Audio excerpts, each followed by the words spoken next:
Welcome back to College Football 26, episode 39. Man, oh man, is this game harsh on the player comparatively to the AI. We go 12-0, but then lose conference championship and playoff. 2 losses all year, 12-2. We finish 11th in the nation. We lost a half star. Our junior quarterback is headed for the NFL. Malik Cody, 96 overall, and our 94 overall halfback to go with him. 2 very key skill positions with zero chance to persuade them to stay. Number of other guys as well worried about things like playing time or pro potential. There's at least a small chance to save some of them. Well, we saved one, the last guy on the list, 77 overall sophomore defensive tackle, Cormier. As for the seniors, we've got a 90 overall center, an 89 overall free safety, 93 overall right guard, 89 Sam, 89 wide receiver, 92 right tackle, and 91 right guard. A lot of linemen, a lot of really good linemen. 8 players end up being drafted, half of them in the first 4 rounds. You may remember from last episode I took a different approach and did not target a single 3-star high schooler. Everything was 4 stars or better. We've signed 16 already, and we have up to 22 on the way. And it looks fairly comfortable for, well, a few of them. The others are close, but we might have a good chance at them now that we're into the transfer portion. High schooler, 4-star right edge Wall has committed after the first week of off-season recruitment. We're also going to add in 4-star tight end Corral. More commitments on the way. 4-star corner Ellens. And 4-star right edge Coor. Let's add in halfback Page as well. Halfback Anthony. That's 4. All of those were high school recruits and complete the class. 22. We got all 22 of them. Now it's transfers to fill out the 35. We might have lost a half star, but we still have plenty of hours left over, especially because our recruitment was pretty much done, and we literally finished all of our high school recruitment after just 2 weeks of off-season mode. So going into transfers for that 23 to 35 territory, there are non-4-star guys. For one thing, far fewer are interested in signing with us this year. A lot of guys have us locked out. I don't know if that has to do with the losing of the half star or what, but we're looking pretty good on commitments for the first handful of guys. There's one that's massively in contention, a defensive tackle, Strange. We were second behind Arkansas. We've been able to pass them. They are not getting a visit from Arkansas this week. Otherwise, I would definitely think we'd lose them there.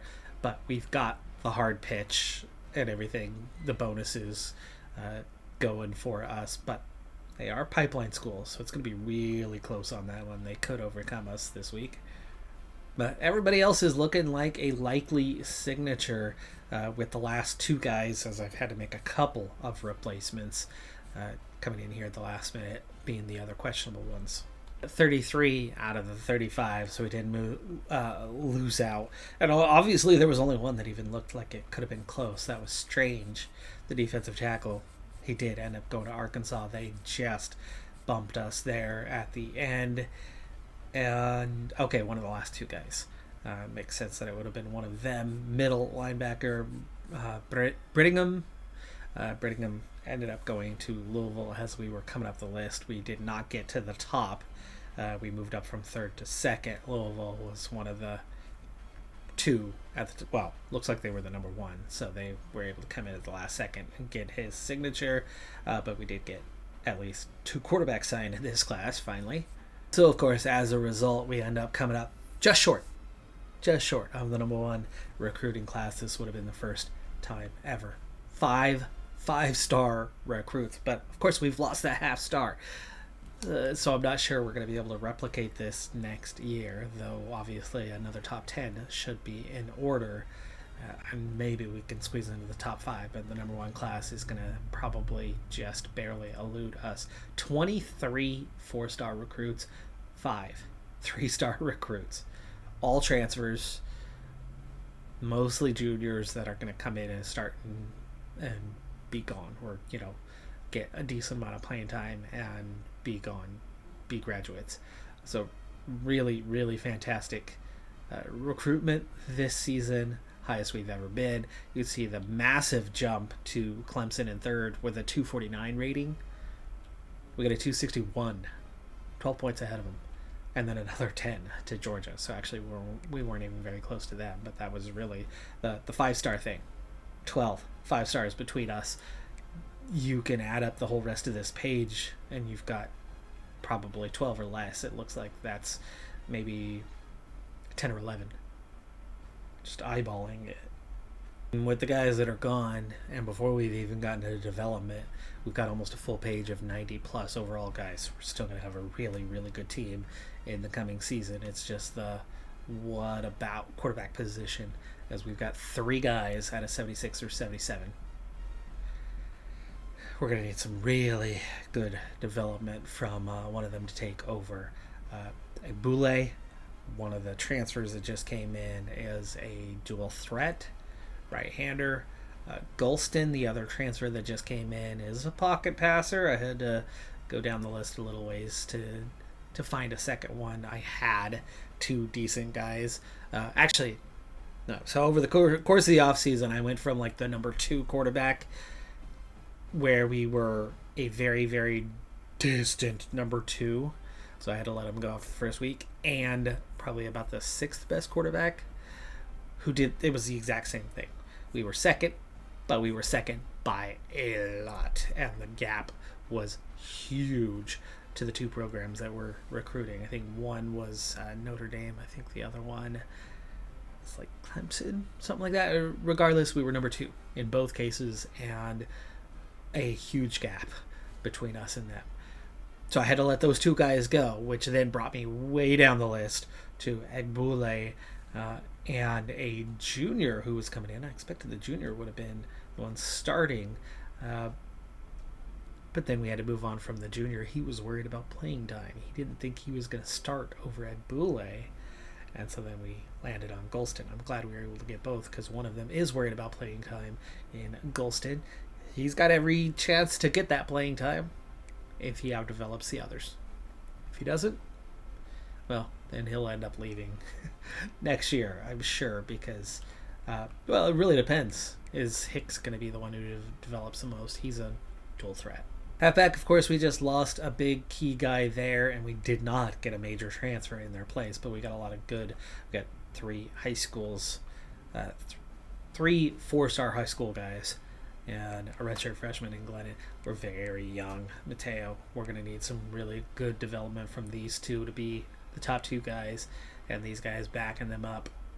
Fullback, I did not recruit anybody, as they're all 3 stars or less, but they're looking better than they ever have, but we definitely need to recruit one this year.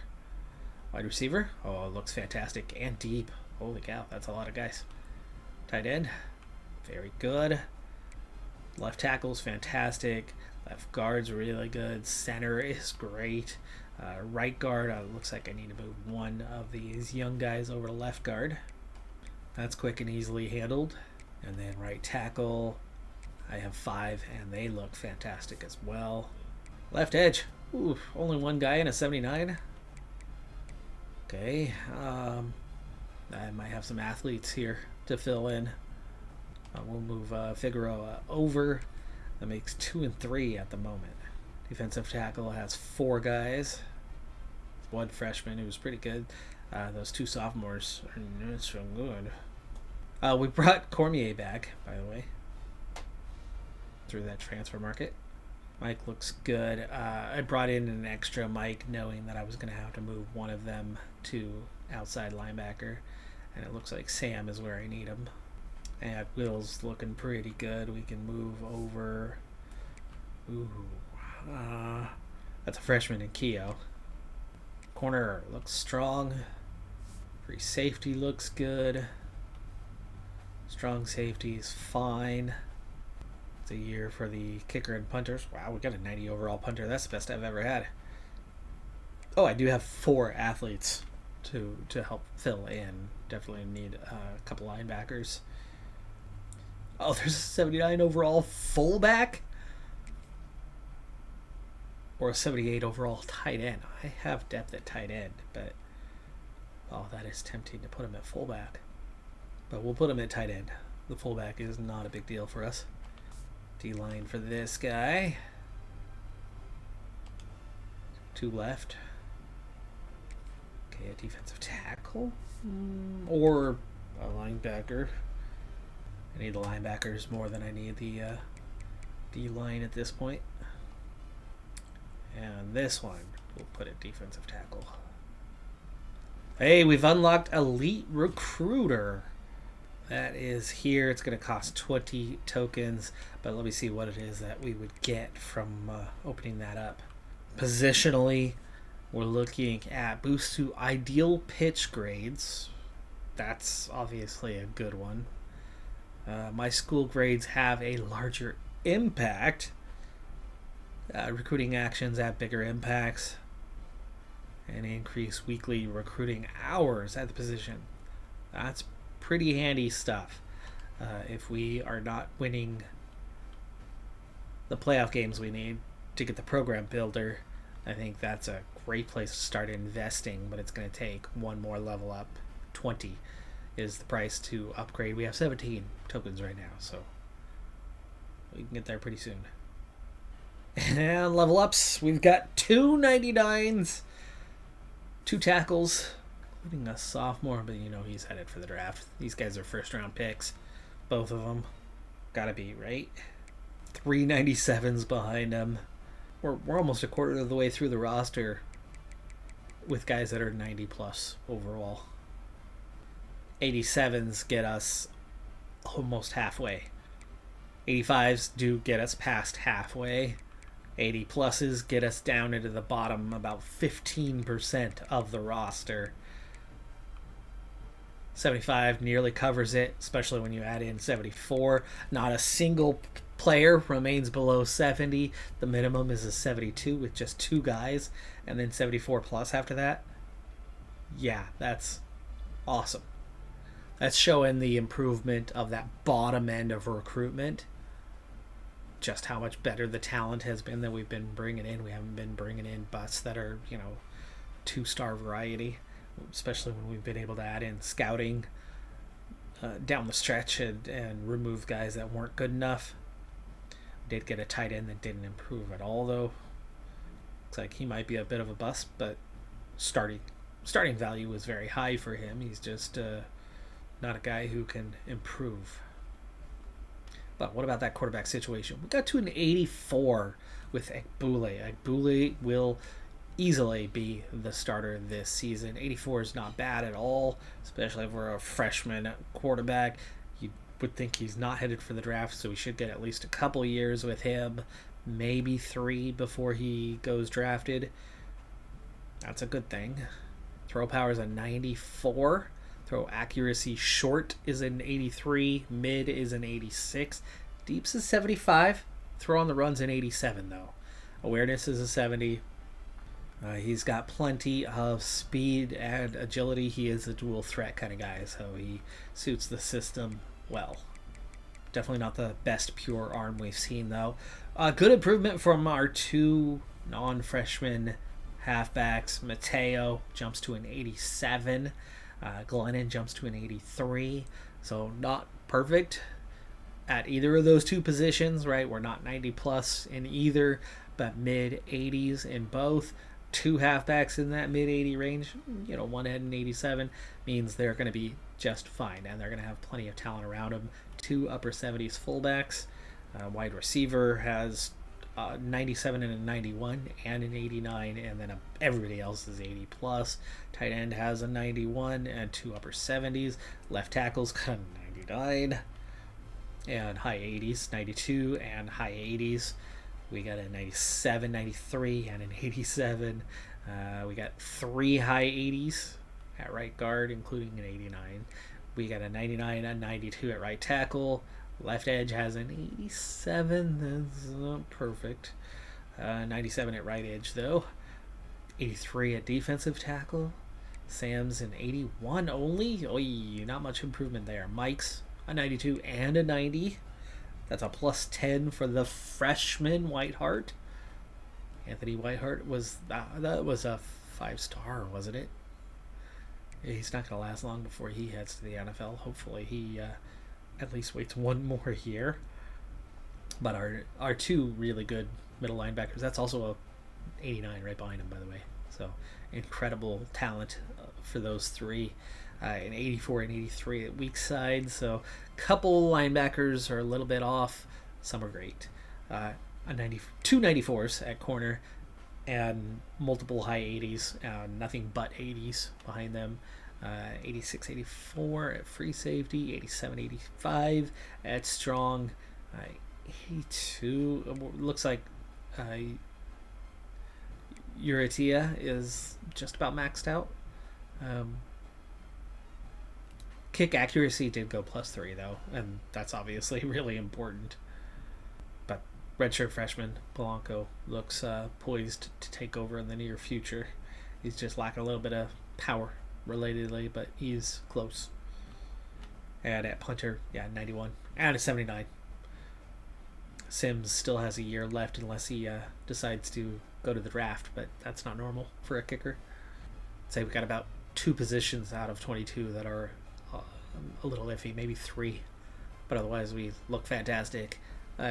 2 key positions out, quarterback, halfback, down a little bit from where we were. So I don't think we're going to be a 97 necessarily, but maybe a 96. But there's tons of talent here. I am tempted to move conferences. It could help. We saw the move from the MAC to the American making a massive difference on ranking, but we're making the playoff regularly here. We can win a championship from here, and with us and Tulane being so dominant, it's highly unlikely, right? We had 1 year, massive injury year, where we missed out, but otherwise we've been in that championship every year. We shouldn't have lost prestige last year, going undefeated into the conference championship and losing a close one to Tulane and then losing a close one in the playoff. Going 12-2, finishing 11th, like that shouldn't have hurt us as much as it did. Shouldn't have hurt us at all. Shouldn't have helped us, right? Once you get to 4 stars, you gotta win some playoff games to build prestige, but making the playoff is a very prestigious thing in and of itself. So losing a playoff game shouldn't lower your prestige as a 4-star program. Losing your championship game for your conference, maybe that hurts a tiny bit, but 11-0 before that should be more than enough to offset losing said championship game. But I don't think losing a playoff game should hurt your prestige level at all, except for unless you're maybe a 5-star program, in which case a first-round exit might hurt your prestige a little bit because you're the elite of the elite, and there's only a few of you in the country, and you should be making the semifinal every year. Second round maybe is neutral. First round, I could see that losing prestige, right? That would make sense. But hey, so much of this game does not make sense. So much of it does, which is why I've enjoyed it and why I've played so many seasons in this mode. I'd love to see us get that championship, but I don't know. This game seems determined on not letting us do that. Punishing the tiniest flaw and knocking us down a peg real quick, but not others, right? So many programs we've seen go unranked for a decade and still have the prestige level that they had prior. But I still don't think that the conference is really to do with that. I think if we moved to the SEC, I don't think we magically become that 5-star program and hold prestige if we don't make the playoff. I think we still get punished. I think it's just the players treated differently than the AI is. I think that's what it is. Maybe I'm wrong. If you have experience in this area, if you've played a lot of the game and you know, let me know, because then I would move. It would be the Big Ten, obviously, as we're in Ohio, and I do think geography matters, and I would go through with the overhaul that we didn't do when we customized conferences the last time. But for now, I'm going to stick with it because I don't think it's the factor. I think it's just that the players treated more harshly than the AI is, period. Different rule set for me than there is for them. Wow! Okay, I knew we looked good, okay? I knew we looked good, but we had the few positions where we didn't look that great. So I thought we'd be punished for it. But we've joined the elite club. 99. Across the board. Offense, defense, overall. We are a 99 for the first time. Of course, we aren't really a 99. We got 2 players that are at 99. But that's not how the ratings don't work exactly like that. It's not an exact average of your roster or of your starters. But there is some sort of threshold that we have crossed. I would love to make that a permanent thing, that we are 99 always. I think this puts us into contender range. But with the quarterback and halfback situation the way it is this year, I don't think this is going to be the year to make that happen. There's a lot of other guys to help them out, and I think we could be undefeated going into the conference championship once again. And maybe we can win that conference this year. Maybe we can win a playoff game, unlike last season. But I don't think we're going to contend for a championship with a quarterback and a halfback in the mid 80s, even if they have incredible linemen to give them plenty of time to operate. They can only do so much, and there's going to be really talented opponents at the end of the season. But that non-conference schedule includes a home game against Rutgers, on the road to Hawaii, who were 10-3 a year ago. They are in the new look Pac-12.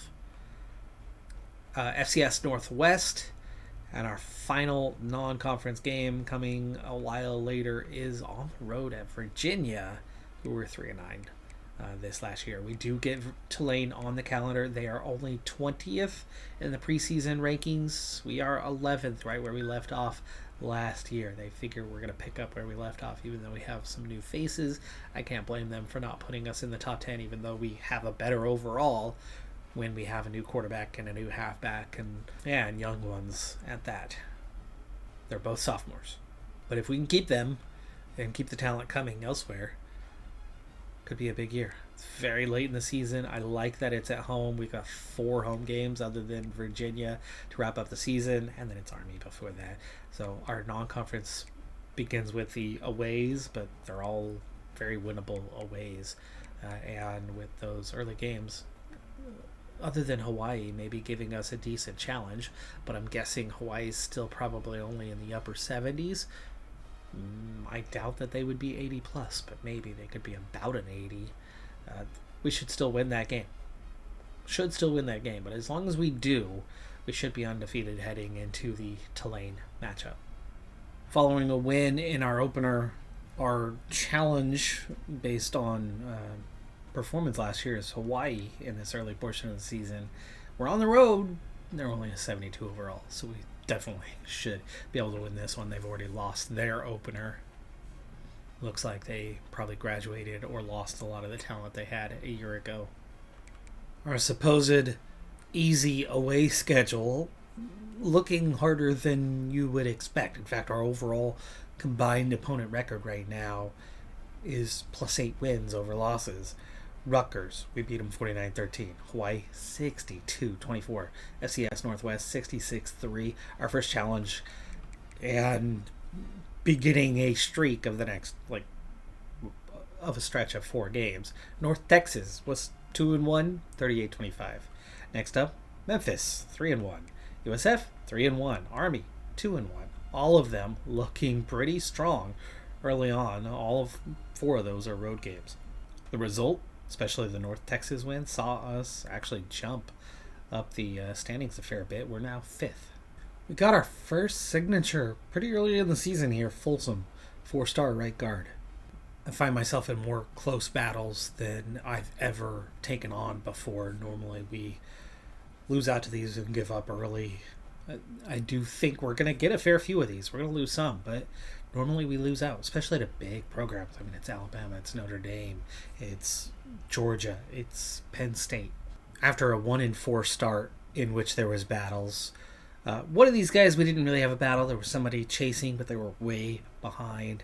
We were able to get Vaught over the line. That's a 5-star quarterback, number 15 player in the nation, the number 2 quarterback in the nation. Backfield creator, though, not a dual threat, but he's also a gem. 5 stars. But we've also added in Griggs, and this one was a battle. 2-4. Not a great record, and we are missing out. I'm going to get some less guys overall, so it might not be the greatest pathway. Maybe I need to just focus on trying to go after what 5 stars I can go after, because that's obviously really helpful. I went after just 6. I'm still in for 5 of them. I've gotten 2. We have 3 more. How are we doing on those? Well, we're in a recruiting battle with Michigan, but we're about to have a visit this week. We can put it over the line this week. That's a 5-star gem as well. And then Emory. Yeah, Tennessee had a visit this week. But if we can stay in this, we can push it to a battle and maybe come back at them, but I don't think so. So it looks like we're going to maybe get 4. We're about to get the signature on good. There's no competition there. Rice is solid this year. 82 overall. 6-3 record, but we're at home for this one. We're into that home stretch. 8-0 so far. We should be able to continue on and finish things off. But we do have Tulane still on the way, so not necessarily. And Rice looks pretty good. Good enough to maybe pull an upset, but being on the road, they should be about a 72. So we should still win comfortably. A couple scores anyway. But we do get wide receiver 5-star Stern. We add in 5-star wide receiver. Good. And that was very much a battle for one of them. So 3-4 on the battles now. And about to level up. 9-0 on the season. Without prestige or too much of a strength of schedule, it's been hard to maintain our rank. We've slipped to 8th, but we're still plenty good enough to make the playoff here. Memphis was 62-21, 38-13 over USF, 38-7 over Army, 48-29 over East Carolina, and now 42-34, a fairly close game against Rice. Last non-conference game upcoming and last road game against Virginia. But Tulane, unranked and just 6-3. And then Temple, also 6-3 for the last 2 home games. We should win out. We lost to Emory, though, so 3-5 now on those battles. But we did get 4 5-star recruits. Almost as good as last year, considering we're 3.5 stars now. We'll definitely take that. That's should be good enough to get us into the top 5 classes, though we're going to miss out on some 4 stars comparatively going for these battles. Losing out on these 4 guys brings our head count down a little bit, and going for all these 5-star guys meant it took longer to finish battles, meaning less time, less hours to get after the remainder, and we might miss some of those as well. Oh, we also lost Mayer, free safety, so 3-6 now. Not a great track record just yet at 3.5 stars. We're seeing what it's like to compete, and we're still on the it's not great, it's not looking great aspect, and maybe we should stray away from it, but we're on the edge of being able to compete. We are able to compete, we're just not consistently winning them. We need about 50-50 or better than 50-50 for it to have appropriate value, I suppose. Yeah, and it looks like we're still close to losing some others. Right now, technically, Tulane is 6th in the conference. We've got a 2-game cushion with 2 games to go. 10-0. Rice, who we've already beaten head-to-head. They're an 82 overall. Charlotte's a 62 overall, but somehow 6-4, 5-2 in conference. That's going to help their 1-star prestige, I would think. Temple's a 67. Memphis a 74. We've already beaten them. And Tulane just an 83 overall this season. Still 4 stars. They've lost 3 games already. Their prestige isn't going anywhere. That's what I'm talking about. We're in the same conference.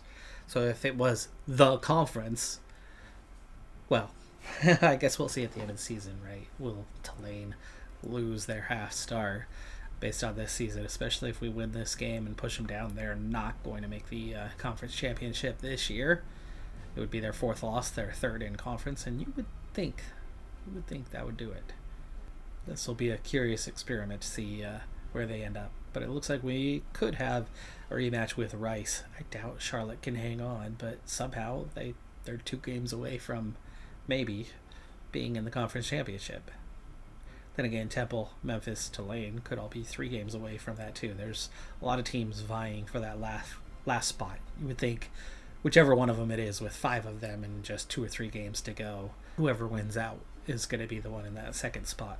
Already a good sign post-game is that we've got a new signee, right tackle, 4-star, Morton. 52-28 final. We beat Tulane comfortably, probably knocking them out of the conference race. We also beat Virginia 42-7, 11-0. We're now guaranteed a trip to the conference championship. Still can't afford to take a loss, though, here at 7th. And knowing that Tulane is now out of it, we really need to win this game and the conference championship. And Temple is one of the teams in contention at 8-3 overall, 5-2 in conference. We're up to number 4 in the country, and we are in the American Football Championship against Rice, who we already beat earlier. Fairly close game, though. We're at home. I think we were on the road when we played Rice earlier, so should be easier this time around, but it's always hard to beat a team twice. 4-star wide receiver Poe signs, 3rd wide receiver of the class. We also added the 4th wide receiver in Ansa, 4 stars. And that's everyone we're recruiting. There wasn't a 5th. Finally picked up enough tokens with a level up to get our elite recruiter badge unlocked. 4-star center Tryon has joined. I was much less worried with Rice. They're a good team. 82 overall is definitely no slouch. But A, we were at home. B, we had already beaten them by a couple touchdowns. And C, it's not Tulane. So I felt pretty confident in this one. And sure enough, we've gotten the victory. Seemingly, we are ranked in the top 4 and should have a first round bye with the championship and undefeated to this point. Guaranteed, this is prestige going upward. Agbule has won Freshman of the Year nationally. He could have more awards than that. 4,992 yards. Round that off. 5K. We've barely seen that in this playthrough. 49 touchdowns. Barely seen that. 73% pass completion percentage. He could have more than just this award. But he doesn't get the one that I expected him to. And why? Because Amir Cobbs of Boise State has about 25 yards more and 5 touchdowns more. Same pass completion. Actually, one lower, right? Were we 74 or 73? He was 73. That had to be one of the closest votes you're ever going to see with the redshirt freshman quarterback. That close to taking the Heisman. VC becomes our 2nd or 3rd tight end to win the Best Tight End Award. Bryson has won the Outland Trophy. Is that specific for center, or is that just offensive line? It doesn't say on the award which it is, but I'm guessing, as he's not holding a football to snap it, I'm guessing it's just for linemen. He's also the Remington Trophy Award winner, so there you go. There's a hell of a season right there with a lot of awards for us. After a first round bye, Alabama has gone through in a 4-5 matchup. We are hosting Alabama at the Cotton Bowl. Sadly, it's neutral territory, right? No home field advantage. That's the sad thing, is we never fall into the 5, 6, 7, 8 territory. Maybe once. I think we've been there, but it's very rare. We are either 9-12, barely making the playoff and going on the road, struggling to get through. We've gotten through a couple times. Or 1, 2, 3, 4, get the bye, don't get to play a home game, have to go to neutral territory. Meaning we never get home games for the playoff. I think once. I think we had one once. Points per game, 48-41. Passing yards, 84-yard advantage per game. But losing, 41 on the ground. But we hold our 99 as we get into the playoff, and Alabama, who probably had a 99, slipped to a 96 on the reevaluation. Technically, we are the favorite for this game, but it's a whole crap ton of tradition versus us, and guaranteed they are going to have some stronger coaching bonuses. But just a reminder, and maybe this is why we had an 85 overall quarterback who just had some phenomenal results. Our offensive coordinator has a whole wealth of in-game bonuses. He's a scheme guru. Let's break down what it is that he has. Okay, passing game for quarterback. Boost to throw on the run and change the direction. Boost throw under pressure and break sack. Boost to spin, juke, and ball carrier vision. Boost to short and medium accuracy. Running game, pass block, run block, tucking, break tackle, spin, juke, ball carrier vision, catch, and short route.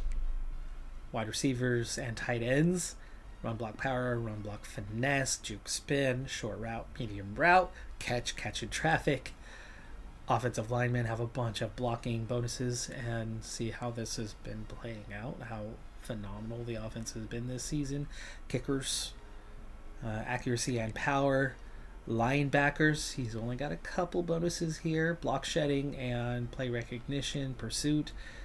And D-line has all the bonuses. Then, fast tempo offense. We've got offensive players fatigue, slower, and hurry up. Increased delay to defenders looking to the sideline and snap. Increased catch ability for passes 10 yards or less. Increased catch ability for passes up to 20 yards downfield. So, and increased catch ability for passes anywhere on the field. So, anywhere on the field. That's progression 10, 20, anywhere. Ground and pound.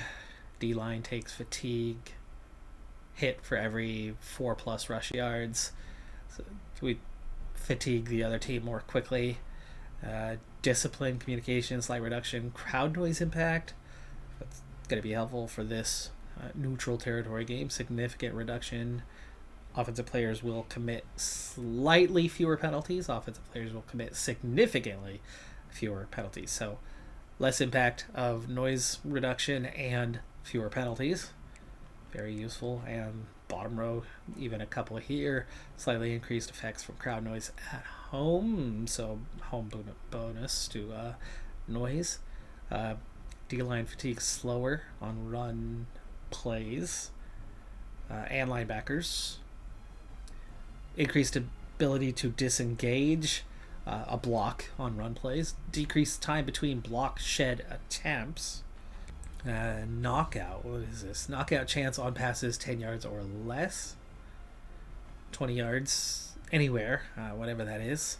And for protection from post-snap blitz detection.